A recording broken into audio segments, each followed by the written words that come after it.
Praise Lord, praise Lord, praise Lord. Hallelujah, hallelujah, hallelujah. सबको जय मसीह की। जय मसीह की। परमेश्वर, हमारा परमेश्वर जो सबका परमेश्वर है, जो हमारे हृदय में रहता है, हमारे हृदय गुर्दे की हर बात को जानता है, परंतु उसकी महिमा लोग पत्थरों के भवनों में करते हैं। हालेलुया। आज के सुसमाचार के लिए परमेश्वर की बेटी प्रार्थना करेगी। सबको जय मसीह की। परमेश्वर आप सबके साथ हैं और आप सबसे बहुत प्रेम करता है। Hallelujah, hallelujah. महान परमेश्वर, सर्वशक्तिमान ईश्वर, जमीन आसमान दे मालिक ते खालिक, तुहाडा धन्नवाद, तुहाडा शुक्र करदे स्वामी अज दे सुंदर दिन लई, सुंदर समय लई मेरे पिता जी, जो साडियां जिंदगियां च बख्शिया प्रभु, खुशियां ते आनंद दा दिन बख्शिया, तंदुरुस्ती दित्ती पिता जी, और अपने कदमां 'च बैठण लई अपना फजल बख्शिया प्रभु।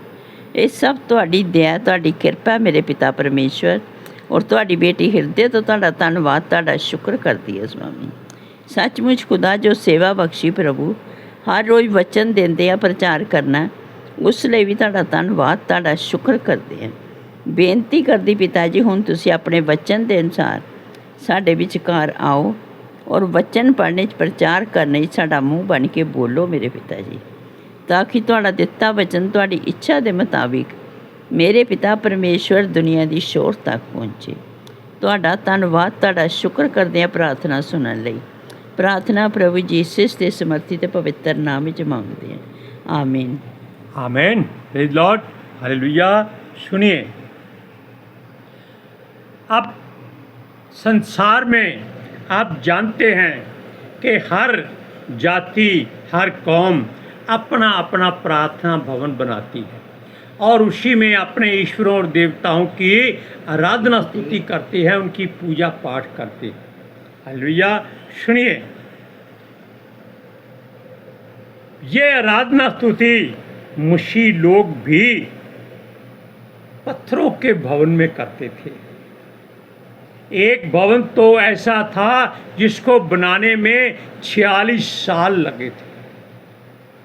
46 साल का मतलब है कि अगर एक मजदूर 20 साल की उम्र में वहाँ काम करना शुरू किया होगा तो 46 साल के हिसाब से वो 66 वर्ष का हो गया, और उसके बेटे, पोते, पोतियाँ, हो सकता है पड़पोते भी हो चुके होंगे और उन्होंने भी वहाँ काम किया होगा।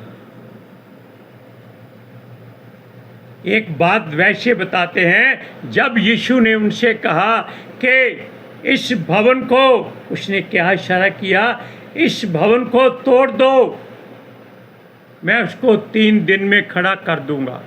और वो लोग समझे कि ये वो 46 साल जिसको बनने में लगे हैं, ये उसकी बात करता है।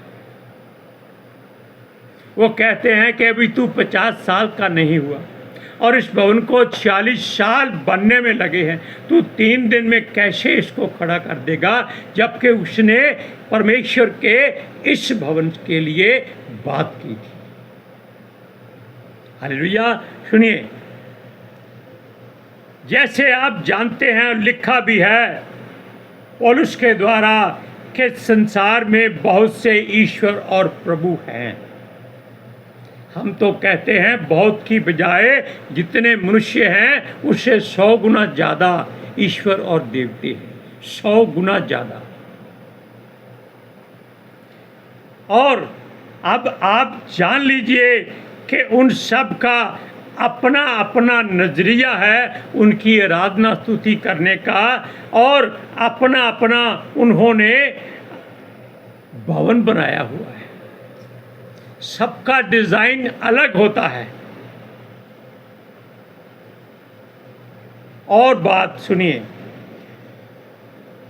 और वो लोग अपनी मर्जी और अपनी इच्छा ही के लोगों को अपने भवनों में आने देते हैं। क्या? सुनो आप ध्यान से। हमने एक बार पहले बताया था कि साउथ में कोई मंदिर है जहाँ पर SC, BC, OBC, ST नहीं जा सकते। क्या वो इंसान नहीं है? क्या उनका लहू लहू नहीं है? जब संसार के लोग दुकानों पर बना हुआ खाना खाते हैं उनके हाथों का, तब उनको ऐसी बीसी ओसी बीसी समझ नहीं आती? क्या उसी जगह पर मना है? जबकि उस भवनों को बनाने में उन लोगों ने ही मजदूरी और मेहनत की होगी।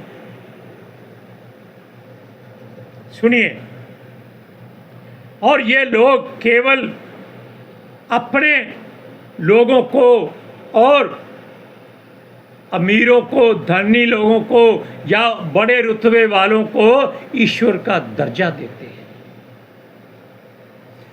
क्या होता है जब कोई मर जाता है ज़्यादा दान देने वाला, तो ये लोग उसका बुत बनाकर मंदिर के भीतर अपने ईश्वर के साथ लगा देते हैं कि देखो ये मनुष्य है जिसने इस मंदिर के लिए, इस भवन के लिए, इस प्रार्थना घर के लिए सबसे ज़्यादा दान दिया था। क्या आप इस बात से सहमत हैं? सुनिए, क्योंकि वो मनुष्य सोना, चांदी, गाय, बैल, बकरे, वस्त्र और ईंट, पत्थर, गारा, चूना तक उनको मुहैया कराते हैं। अब और बात सुनिए, उसकी मूर्ति बनाकर उसके नीचे लिख दिया जाता है स्वर्गीय,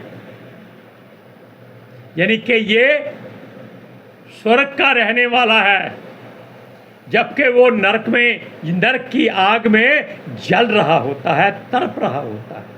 क्योंकि यीशु कहता है कि धनी का स्वर्ग में जाना नामुमकिन है। ऊंट का सुई के नाके से निकलना सहज है, तो ये स्वर्गीय कैसे हो गया? सूरज प्रमाणी की बात फिर आ गई। वो किसी के घर में गया, वो शराबी इंसान था जो कभी शराब छोड़ता नहीं था, वो मर गया और उसकी तस्वीर के नीचे लिखा था स्वर्गीय लल्लू प्रसाद। वो बहुत हैरान हुआ कि देखो दारू पीने वाला स्वर्ग में जाता है तो हमने क्यों छोड़ी हुई। अब सुनिए, यही नहीं, हर भवन भी आपको सामग्री अलग और हर तरह का सुख सुविधा का सामान अलग मंगाया जाता है, और जो बाजार में सबसे महंगा मिलता है।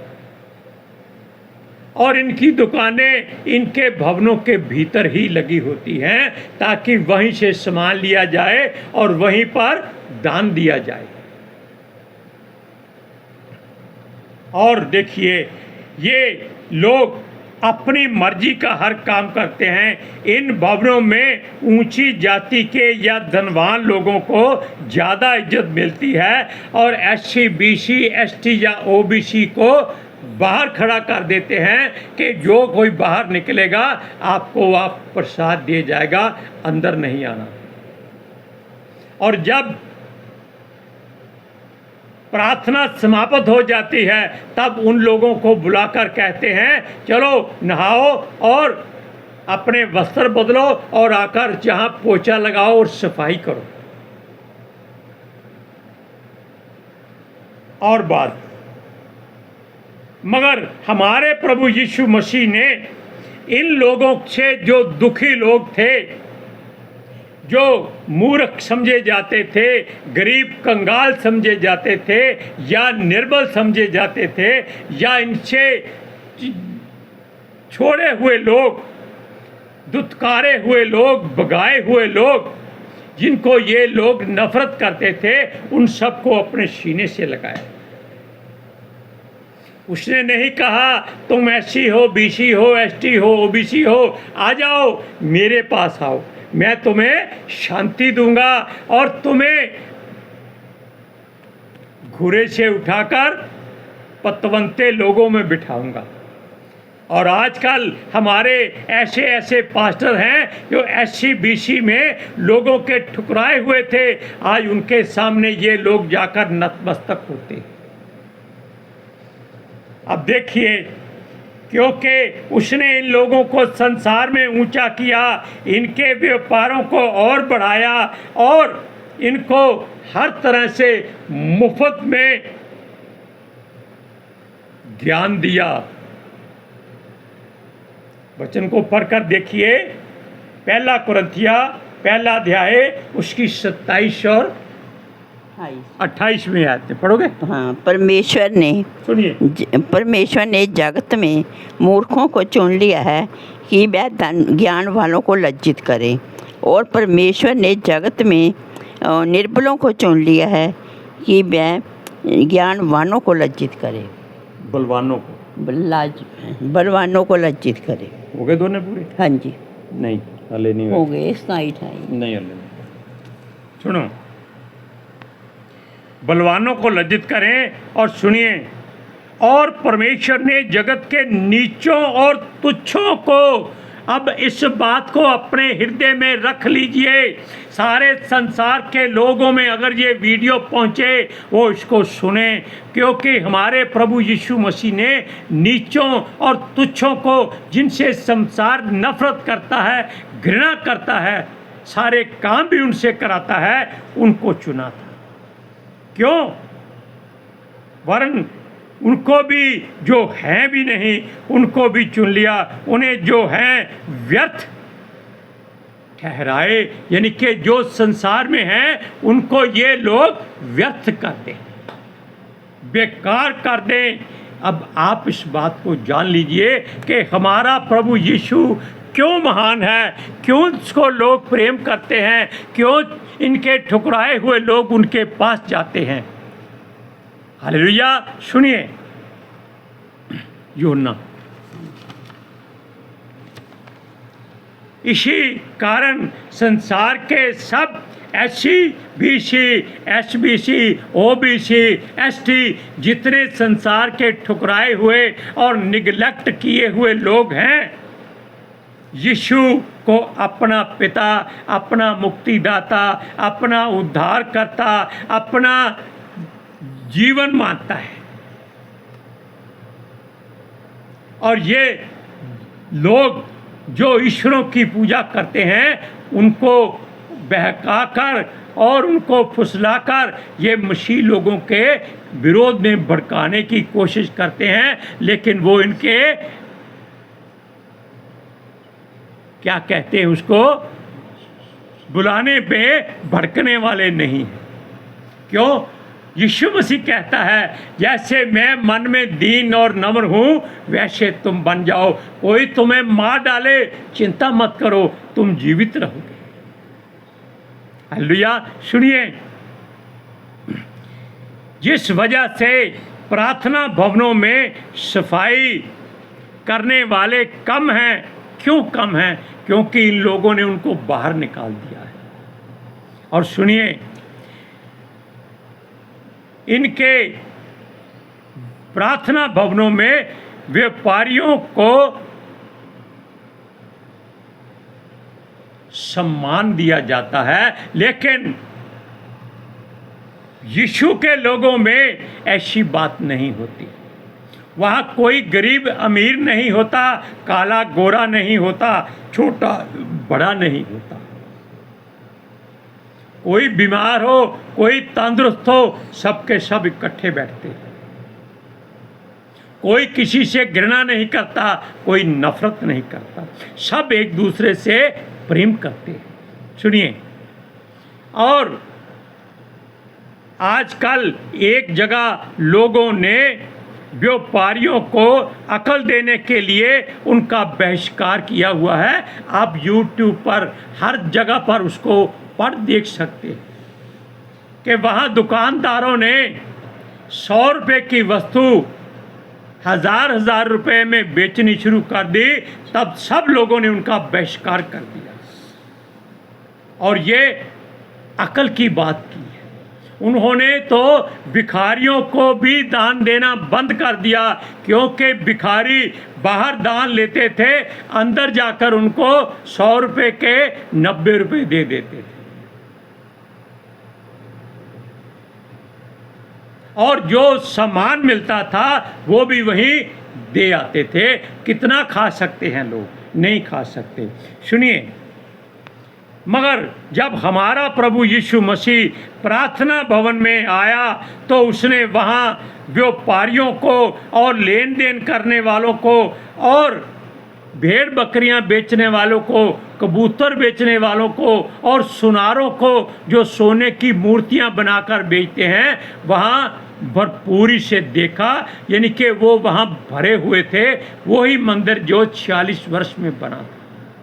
यानी कि वहाँ लोग अपना व्यापार कर रहे थे। किसके नाम से? परमेश्वर के नाम से।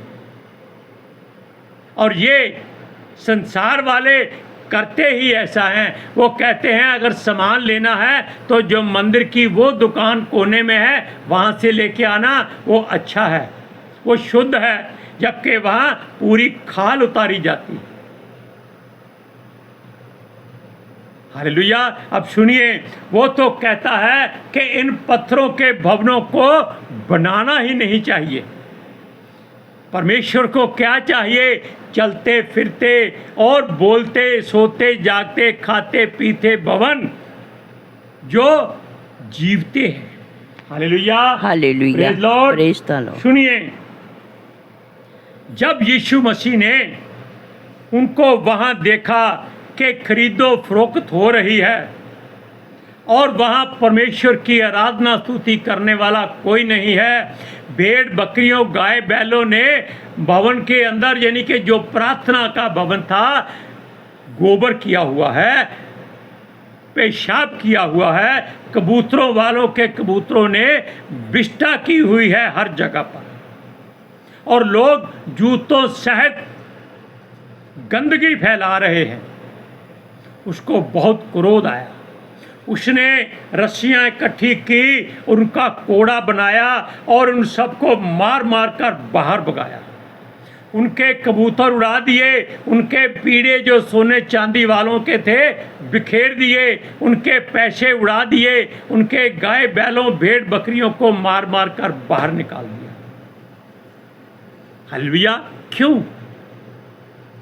उसने कहा कि ये मेरे पिता का प्रार्थना का घर है, तुम लोगों ने इसको डाकुओं की खो बना दिया है।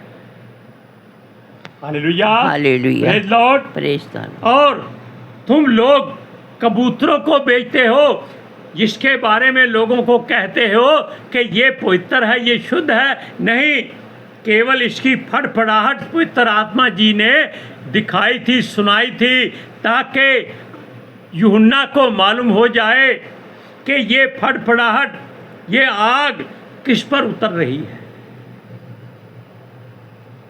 वो उतरी थी यीशु मसीह पर, जब वो बपतिस्मा लेके पानी से बाहर निकला था।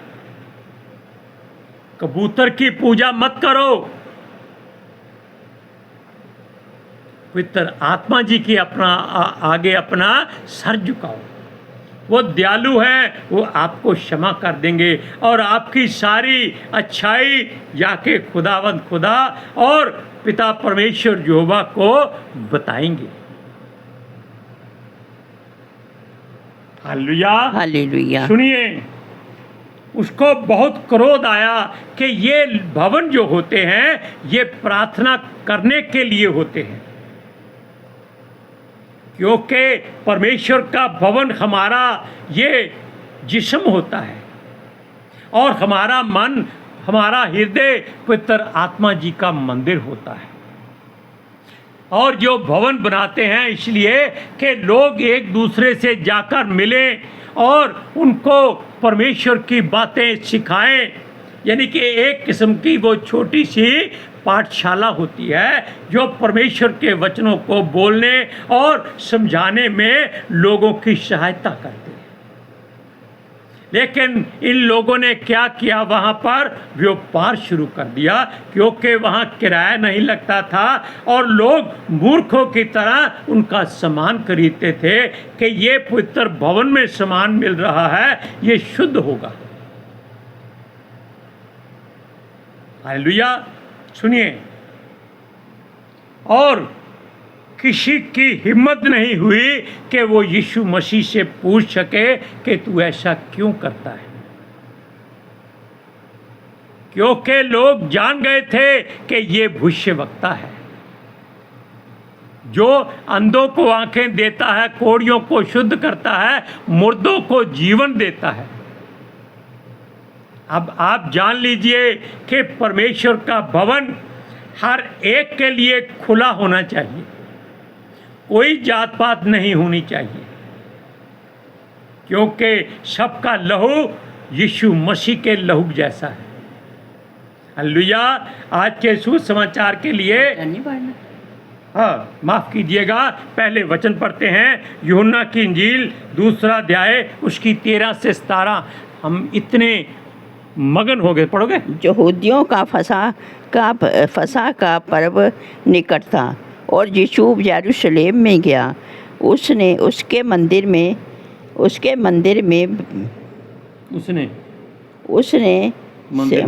में भेड़ और बकरियों के बेचने वाले और सराफों को पैसे लेन देन किया। तब सुनिए, कोई बात नहीं, अभी यहूदियों का फसह का पर्व निकट था और यीशु यरूशलेम को गया। उसने मंदिर में बैल, भेड़ और कबूतर के बेचने वालों और सराफों को बैठे हुए पाया। तब उसने रस्सियों का कोड़ा बनाकर सब भेड़ों और बैलों को मंदिर से निकाल दिया और सराफों के पैसे बिखेर दिए और पीड़ों को उलट दिया और कबूतर बेचने वालों से कहा, इन्हें यहाँ से ले जाओ, मेरे पिता के घर को व्यापार का घर मत बनाओ। तब उसके चेलों को स्मरण आया कि लिखा है, तेरे घर की धुन मुझे खा जाएगी। Hallelujah, praise Lord. अब समय कम है, परमेश्वर की बेटी प्रार्थना करेगी। Hallelujah. Thank you Jesus, thank you Lord, thank you पितर आत्मा जी। ਤੁਹਾਡਾ ਧੰਨਵਾਦ, ਤੁਹਾਡਾ ਸ਼ੁਕਰ ਕਰਦੇ ਸੁਆਮੀ, ਸਾਡੇ ਵਿਚਕਾਰ ਆਉਣ ਲਈ, ਵਚਨ ਪੜ੍ਹਨੇ 'ਚ, ਪ੍ਰਚਾਰ ਕਰਨੇ 'ਚ, ਸਾਡਾ ਮੂੰਹ ਬਣ ਕੇ ਬੋਲਣ ਲਈ ਪਿਤਾ ਜੀ। ਤੁਹਾਡੀ ਬੇਟੀ ਹਿਰਦੇ ਤੋਂ ਤੁਹਾਡਾ ਧੰਨਵਾਦ, ਤੁਹਾਡਾ ਸ਼ੁਕਰ ਕਰਦੀ ਸੁਆਮੀ। ਸੱਚਮੁੱਚ ਖੁਦਾ ਤੁਹਾਡਾ ਦਿੱਤਾ ਵਚਨ ਤੁਹਾਡੀ ਇੱਛਾ ਦੇ ਮੁਤਾਬਿਕ ਮੇਰੇ ਪਿਤਾ ਪਰਮੇਸ਼ਵਰ ਦੁਨੀਆ ਦੀ ਸ਼ੋਰ ਤੱਕ ਪਹੁੰਚੇ, ਲੋਕ ਸੁਣਨ ਔਰ ਸੱਚਾਈ ਨੂੰ ਜਾਣਨ ਔਰ ਸੱਚਾਈ ਉਹਨਾਂ ਨੂੰ ਆਜ਼ਾਦ ਕਰੇ ਪਿਤਾ ਜੀ। ਮੈਂ ਤੁਹਾਡਾ ਧੰਨਵਾਦ, ਤੁਹਾਡਾ ਸ਼ੁਕਰ ਕਰਦੀ ਹਾਂ ਔਰ ਤੁਹਾਡੇ ਬੱਚੇ ਹਮੇਸ਼ਾ ਤੁਹਾਡੀ ਸ਼ਾਂਤੀ ਔਰ ਤੁਹਾਡੇ ਅਨੁਗ੍ਰਹਿ ਵਿੱਚ ਬਣੇ ਰਹਿਣ। आमीन आमीन। Praise Lord. सबको जय मसीह की। जय मसीह की।